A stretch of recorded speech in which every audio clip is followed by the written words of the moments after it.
สิ่งยอดเยี่ยม8ประการมนุษย์ในโลกนี้มีความเห็นที่แตกต่างกันในเรื่องของความยอดเยี่ยมแต่ละคนก็กล่าวโดยอาศัยความชอบพอของตนเองเป็นพื้นฐานจึงไม่มีความเป็นมาตรฐานสากลได้พระพุทธองค์ตรัสถึงสิ่งยอดเยี่ยมไว้8ประการ 1. สัพพรตีนังธรรมรติวปรมังในบรรดาความยินดีทั้งปวงความยินดีในวิปัสสนาเท่านั้นเป็นความยินดีที่ยอดเยี่ยมที่สุด 2. สัพพทานังธรรมทานังวปรมังในบรรดาการให้ทั้งปวงการถวายธรรมกล่าวคือขันธ์แด่พระรัตนตรัยเท่านั้นเป็นการให้ที่ยอดเยี่ยมที่สุด 3. สัพพรสานังธรรมรสังวปรมังในบรรดารสทั้งปวงรสแห่งวิปัสสนาญาณมรรคญาณผลญาณเท่านั้น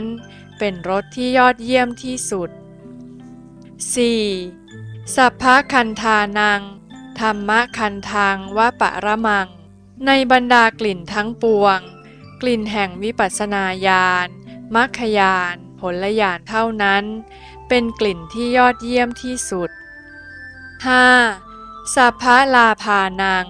ธรรมลาพังวปรมังในบรรดาลาภทั้งปวงการได้วิปัสสนาญาณมรรคญาณผลญาณเท่านั้นเป็นลาภที่ยอดเยี่ยมที่สุด 6. สัพพมิตานังธรรมมิตังวปรมัง